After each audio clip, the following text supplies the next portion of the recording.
Honnêtement, je comprends pas ce qui s'est passé ici. Hein. Nous sommes le 23 novembre 2021, dans une petite ville de Belgique. C'est là que je découvre avec stupéfaction une maison figée depuis la disparition de ses propriétaires. C'est ici qu'a disparu une famille entière, juste derrière moi, dans cette maison. Pourquoi sont-ils partis du jour au lendemain? Que s'est-il passé? Vous le verrez, à l'intérieur, la maison est d'ailleurs complète. La cuisine est vraiment impressionnante par contre. Oh, t'as déjà Stico! La personne qui vivait ici elle avait un problème psychologique. Comment peut-on partir en laissant toute une vie derrière soi?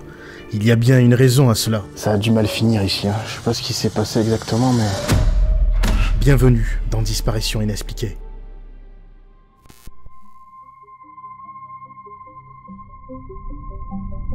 Je suis allé jusqu'au bout de cette investigation et je n'aurais jamais pensé que ça prenne de telles proportions. Mais pour que vous compreniez mieux tout ce qui s'est passé, je suis obligé de revenir là où tout a commencé.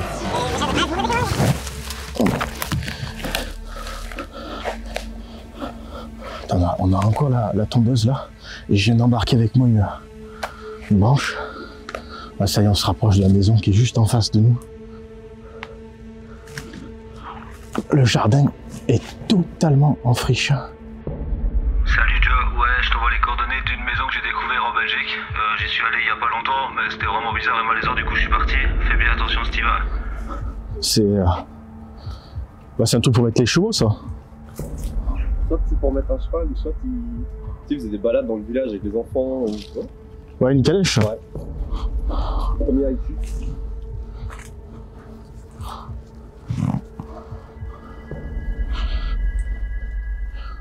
Voilà, on arrive, ça y est, regardez.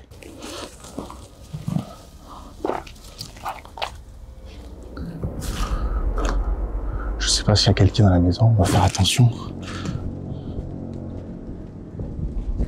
En tout cas, à l'extérieur, c'est vraiment dégueulasse. Regardez toute cette quantité de déchets, de bouteilles. Vous l'aurez compris, dans ce premier épisode de Disparition inexpliquée, je me trouve dans un petit village de Belgique. Lorsqu'on arrive dans ce genre d'endroit, on est toujours dans l'interrogation. Qu'est-ce qui a bien pu se passer? Qu'est-ce qui peut pousser une famille entière à disparaître en laissant tout sur place? Toutes les hypothèses sont possibles. Une dispute qui aurait mal tourné, un accident de la route. Bon, voilà comment ça va se passer. Dans un premier temps, on va explorer l'extérieur et l'intérieur de la maison. On va voir s'il y a personne, parce qu'il est possible qu'elle soit squattée. Après ça, on va rentrer un peu plus dans l'intimité des personnes qui vivaient là. On va essayer de comprendre ce qui s'est passé. Allez, c'est parti. Il est difficile d'imaginer qu'une famille vivait là, il y a encore quelques mois. Ouais, c'est full ronce, là. On a surtout l'impression qu'un ouragan s'est abattu sur la maison. Putain, là partout, fais gaffe, là il y a un trou, putain, j'avais même pas fait gaffe. Hein. Waouh. Ouh, et lui, celui-là. C'est la fosse. Là, tu es sûr de choper le Covid-25, là, cet homme. Mais il y a tellement de choses à découvrir. On peut pas dire que c'est pas abandonné. Hein.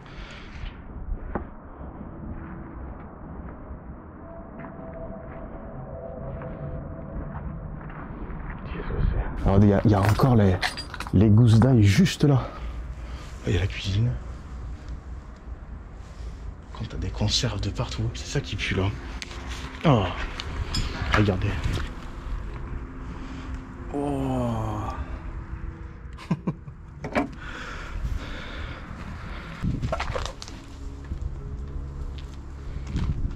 Ah mais c'est quoi ça? Non mais je sais pas, vous l'avez vu ou pas? Ouais, on l'a vu. Bah, mais c'est quoi le délire en fait là? on dirait qu'il transportait quelque chose. Et t'as vu, il y a quand même beaucoup de vis. Hein. Ouais, mais c'est quoi? C'est pour les animaux? Ah, c'est possible. À quoi servait ce cercueil? Je vous avoue être assez mitigé. Vous êtes nombreux sur Instagram à m'avoir dit que c'est un cercueil d'enfant. Dans tous les cas, que faisait-il là, au milieu de la cour? Mais qu'est-ce que c'est tout ça? C'est quoi ça? Cette pièce là-bas derrière? C'est un lieu de rangement, stockage ou la salle de bain peut-être? Je sais pas, c'est dans un état. Ça sent mauvais ici. Hein. C'est particulier comme déco. Ah, je ferai pas la même.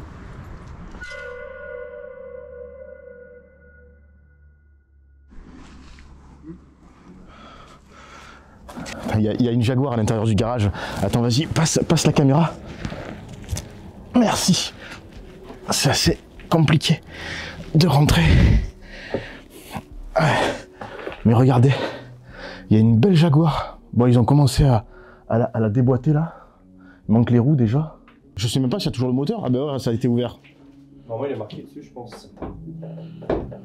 Oh, tu me confirmes bien, c'est bien une Jaguar, hein? Ouais, c'est une Jaguar. Que je dise pas n'importe quoi. Non, c'est une Jaguar. Mais d'ailleurs, ils ont pris. Ouais, bah, ils ont volé les roues. Mais franchement, elle était en bon état. Hein. Ah ouais, le moteur il est complet. Ouais, enfin, ils ont piqué de récolte là-bas, mais dans l'ensemble, c'est complet quoi. Putain, ça fait mal au cœur quand même. Ouais. De voir une aussi belle bagnole. Hop là.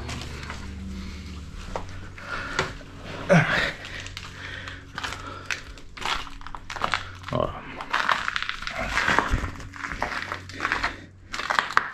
Ils ont pété les vitres et récupéré ce qu'ils ont pu récupérer. Ouais. Des personnes ont dû essayer de la sortir, mais ils n'y sont pas arrivés. Pourquoi, je ne sais pas, mais ils ont certainement dû être dérangés. Toujours est-il que le portail de la propriété a été dégondé. Quand ils ont déboîté le portail à tous les coups, c'est pour récupérer la voiture. Et je suis pas sûr qu'ils aient fait ça juste pour voler une télé. Bon allez, on va rentrer dans la maison.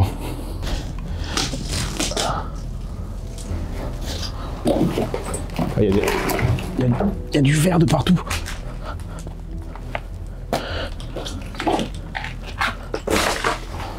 Ça fait toujours mal au cœur de marcher sur les affaires. J'ai horreur de ça. Moi. Ouais, mais là on n'a pas le choix pour le coup. La première chose qu'on va faire, c'est essayer de trouver l'identité de la personne qui vivait ici pour commencer à mener donc l'enquête. T'as vu, il y a des... Mais ça a été mis en carton, hein. Regarde. C'est quelqu'un qui est venu pour déménager. Regarde, tout ce qui a été mis, les assiettes, elles ont été posées dans... Ouais. Ça a été vidé et puis ils ont tout laissé comme ça. Regarde, toutes les cagettes et tout. Ah ouais, regarde, ça avait été protégé. Effectivement, on a vite constaté que la vaisselle ainsi que d'autres objets avaient été soigneusement emballés pour être emportés. Et je doute que ce soit l'œuvre de voleurs. Je les vois mal en train d'envelopper les verres, les assiettes dans du papier journal. Alors qui a fait ça? Et surtout, pourquoi n'est-il jamais venu récupérer les caisses? Non, c'est quoi ça?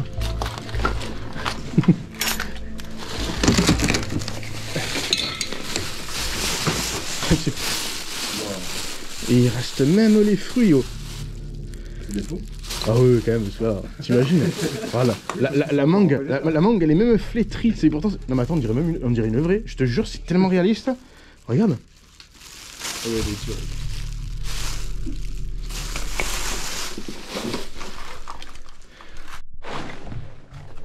Mais non, on a conservé les sabots. Là, ça mène dans la pièce.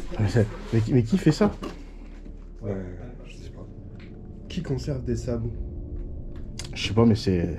Il y a tout, c'est quoi qu'on voit? C'est de la chair... Non, c'est pas de la chair, je sais pas moi. Moi, j'y connais pas, mais... Non plus. Ouais, c'est gore quand même. Je sais pas qui fait ça, mais... Je ne sais pas si c'est courant de garder les sabots d'un cheval. Toujours est-il que j'ai trouvé ça vraiment bizarre. Par contre, on est d'accord que si les sabots sont dans le carton, le cheval est mort. Bah là, c'est sûr, c'est la cave. Par contre, ça pue. Vas-y, passe-moi. Regardez.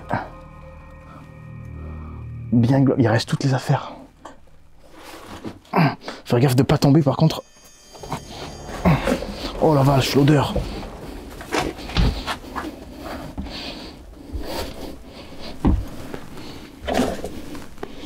Ouais, c'est ça, c'est la cave.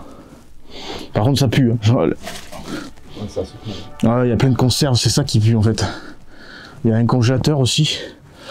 Bon, attendez, je mets mon masque. Je mets le masque.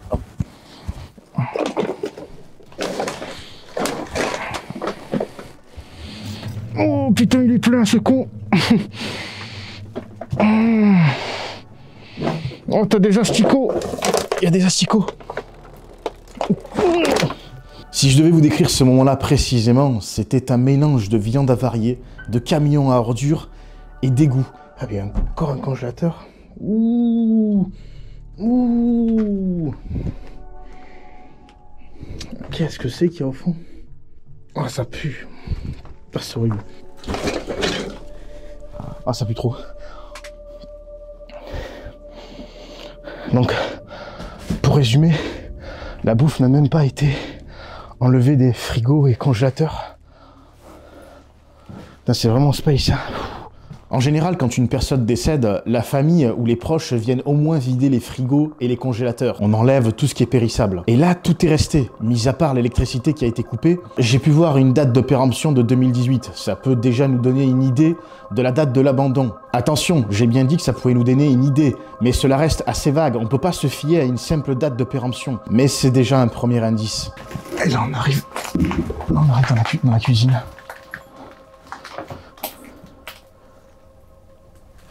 Il y a carrément des oiseaux et tout à l'intérieur. Ouais, faut dire que la toiture est en mauvais état.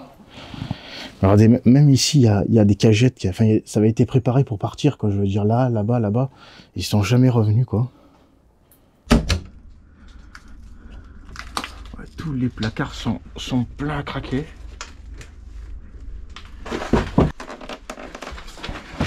Ah oui, il est plein. Il n'a pas été vidé. Ah, ça sent trop mauvais. Ouais, t'as de tout, t'as des conserves et tout là-bas. C'est dingue, hein. Par contre, la cuisine était très belle, hein, parce que bon, là, j'y arriverai pas, on va passer par l'autre côté, mais elle est très belle, la cuisine. La maison. Mais elle était comme ça quand tu étais venu, toi? Ça, c'était contre. Bon, on savait passer, on savait voyager dans la Non, cuisine. mais le bordel. Ouais. Ah, le bordel, il était déjà. Parce qu'il y a eu un cambriolage, hein, ça c'est certain. Mais après, ouais, comme je disais, à mon avis, je pense que c'est lui, hein, qui avait aussi quand même quelque chose, un problème. Ouais, je pense qu'il a accumulé beaucoup de choses. Et puis il avait un vrai problème psychologique. Hein. Dans la boîte aux lettres, on a trouvé plusieurs factures récentes, dont celle-ci, de Ores, datée du 1er septembre 2021. Ores est une entreprise belge dans le secteur énergétique, un peu comme chez nous EDF. Ce sont certainement eux qui ont dû couper le courant, comme personne ne payait depuis un bon moment. Non mais ça pue quand même là, c'est de plus en plus... Depuis on monte, au plus on monte et... Ah oui. C'est pas avancé en fait. Mais c'est quoi ce bordel? C'est limite t'es un peu bloqué là. Non mais c'est même plus un cambriolage là, c'est carrément du Diogène aussi là. Ah ouais, non ouais. Enfin je sais pas, regarde cette accumulation. Honnêtement, je comprends pas ce qui s'est passé ici. Hein. C'est un véritable mystère. Oh, c'est dingue. Eh, j'ai du mal à rentrer dans la chambre tellement il y a de vêtements. Hein. C'est un truc de fou. On essaye de trouver en fait des documents. Ah, il y en a plein là-bas, il y a des classeurs, je vais aller voir ça. Je suis tombé sur un document vraiment intéressant, daté du 1er octobre 2021. C'est encore une facture, mais ce coup-ci pour une taxe de voiture. Problème, celle-ci mentionne un autre véhicule. Il est écrit Mercedes CLK 230. Pour ceux qui ne connaissent pas ce type de véhicule, voilà à quoi ça ressemble. Où est passée cette voiture? Peut-être qu'au final, le portail n'a pas été dégondé pour la Jaguar. Ou alors, il y a toujours cette éventualité d'accident de la route. Ça, tu vois, ça m'a toujours impressionné, tu vois. Regarde, le linge qui est encore dans Ah ouais, putain. dans la panière. La vie s'est arrêtée subitement, quoi. C'est incroyable. Parce que le linge est toujours présent. Et au vu du linge qui était dans la panière, on en a déduit qu'une femme et un homme vivaient dans cette maison. Je n'ai pas trouvé de vêtements pour enfants. C'est assez perturbant, surtout quand on voit le nombre de jouets disséminés dans la maison. Honnêtement, je comprends pas ce qui s'est passé ici. Mais en tout cas, ça a du mal finir. Hein. Au vu de tous les documents qu'on a trouvés, la personne qui vivait ici elle avait un problème psychologique. Apparemment, elle était bipolaire et elle devait avoir aussi ce syndrome, ce fameux syndrome de Diogène. Je comprends pas. Bon, on va essayer de voir s'il n'y a pas d'autres documents. Et surtout, savoir où il est passé. Putain, j'ai du mal à passer. J'aurais voulu vous lire certains passages de ces lettres, mais c'était beaucoup trop hard. Et je vais me faire démonétiser la vidéo. En tout cas, je pense qu'il avait pas toute sa tête et ça fait vraiment peur. C'est carrément les photos de famille, là. Ça fait mal au cœur, tu vois, c'est là, c'est par terre. Ouais, Les gens, ils marchent dessus et toute une vie qui s'efface comme ça. Il y a ces cravates là. Je te jure, ça me fait tellement mal au cœur. Ça doit être une télé. Ils ont tout fracassé, tout fracassé. Là-bas, donc tu disais, c'était la chambre. Oui, tu vas voir, il y a un matelas. Ah ouais, d'accord. On va éviter d'y aller. Mais peut-être c'était une chambre d'enfant. Il était à la fois bipolaire, mais aussi il avait ce syndrome de Diogène. C'est pas possible, hein, parce que regarde l'accumulement. Ça, c'est pas un cambriolage, ça. Ça, c'est le syndrome de Diogène. Hein. À moins que ça ait un autre nom, parce que je sais qu'il existe d'autres syndromes un peu qui y ressemblent. D'accord. Tu connaissais toi le syndrome de Noé? C'est ceux qui amassent un peu les animaux, qui se retrouvent avec 50 chats dans la baraque. Ah ouais. Enfin, je t'ai donné un exemple de chat, mais c'est n'importe quel animal. Ouais, c'est bien triste tout ça quand même. Hein. Pour ceux qui se posent la question qu'est-ce que le syndrome de Diogène, je vous invite à aller voir une vidéo où je l'avais très bien expliqué. Tous les objets que tu vas prendre, ils ont tous une histoire. Hein. Je veux dire, ah, là, t'as un classeur, et puis voilà. Bon, il n'y a rien dedans. À moins que ce carton ait une histoire, tu vois. Mais... Bon, après, je veux pas forcément savoir. Hein. Je commence à mieux comprendre, tu vois, en lisant un peu les papiers là. Mais c'est triste, mais alors qu'est-ce qui est arrivé? C'est le maître Cécile, tu vois, c'est un truc vraiment... oui, c'est officiel. Avocat, quoi, donc, oui. Et j'en suis sûr que cette dame existe toujours, c'est juste qu'elle veut pas avoir aucun... Bien sûr. Mais lui, où il est passé, quoi. Toujours chercher la souffrance de ta famille et tu continues. C'est dingue, hein. Ça fait vraiment de la peine, hein. Trouble de l'humeur, y faire face en couple. Putain. Ouais, cette maison est vraiment intrigante, hein. Je pense que ça a du mal finir ici, hein. Je sais pas ce qui s'est passé exactement, mais avec tous les documents qu'on a retrouvés, toutes ces lettres qu'il écrivait à une dame, on suppose que c'est sa compagne. Je sais pas, ça sent mauvais, hein. Et je vous avoue que sur le moment, j'étais pas serein. Je me suis dit, si jamais la personne qui écrit ces lettres débarque, c'est certain que ça va mal se terminer. Mais quand on voit l'état de la maison, ça fait longtemps que plus personne ne vient ici.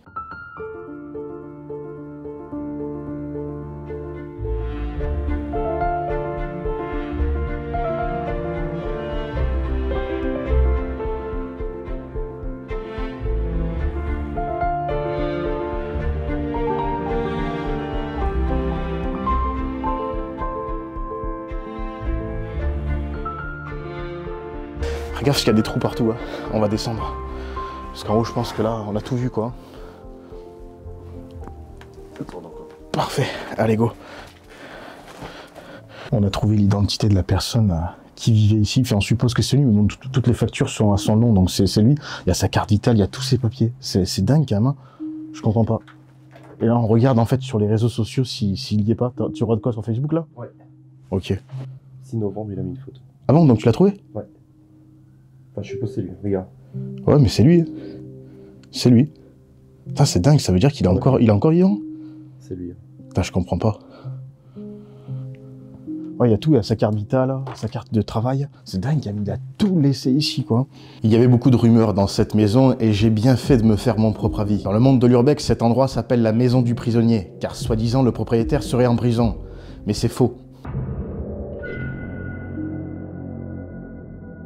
Mais alors, que s'est-il passé? Je n'ai pas obtenu plus d'informations sur place. C'est en rentrant chez moi. Vous savez, j'ai pour habitude de vous sortir une vidéo sur TikTok et Instagram avant de sortir la vidéo complète. Très rapidement, cette vidéo a fait beaucoup de vues et j'ai plusieurs personnes qui sont venues me contacter en privé. Salut Joe, je suis tombé sur ta dernière vidéo par hasard. Je ne connaissais pas la pratique. Je connais très bien cette maison, c'est celle des...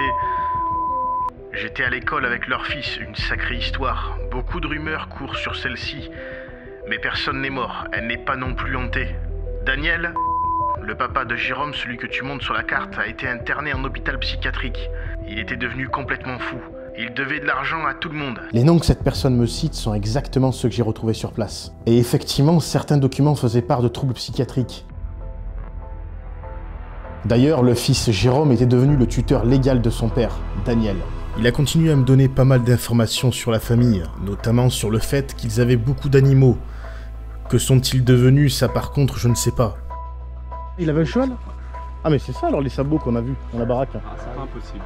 Bah oui, regarde. D'un coup, ouais, c'est vrai que maintenant que tu me le dis, ouais. Il y avait sa charrue là. Il était dans l'équitation. Bah regarde, regarde là-bas. Ça, les petits trucs là, les plots. Regarde à droite, si vous mettez le cheveu. Ah ouais? Oh, je vais pas y aller, c'est trop le bordel, mais... Vous me donnerez votre avis, mais moi je pense que les personnes à qui il devait de l'argent, le sachant interné, ils sont venus se servir, ce qui expliquerait que la maison soit complètement retournée. Au début, quand on a retrouvé le fils, Jérôme, sur Facebook, je voulais le contacter, mais en prenant du recul, je me suis dit ça sert à rien. Mis à part remuer le couteau dans la plaie, je pense qu'il a assez souffert de cette situation. De ce que j'ai pu comprendre, la maison va être saisie. Ce n'est qu'une question de temps. Pour les parents, j'ai bien peur qu'ils finissent leur jour internés. Il y a beaucoup de choses que malheureusement je ne pourrais vous dire. Je ne peux pas rentrer dans les détails, c'est beaucoup trop personnel. Mais en tout cas, toute cette histoire m'a énormément touché. Le fait d'enquêter, ça donne une toute autre dimension. Je tiens à remercier Jérémy et Nathan qui m'ont accompagné pour cette exploration. Ils ont tous les deux une chaîne YouTube, je vous la mettrai en description. Dites-moi en commentaire si ce genre de format vous plaît ou si vous préférez que je reste sur de l'exploration pure. En tout cas, merci à tous d'avoir regardé cette vidéo jusqu'à la fin. On se retrouve la semaine prochaine pour une nouvelle vidéo. Bonne semaine et ciao ciao. Our eyes are closed when we start this loop on repeat. Hear my chest, how it beats when you put your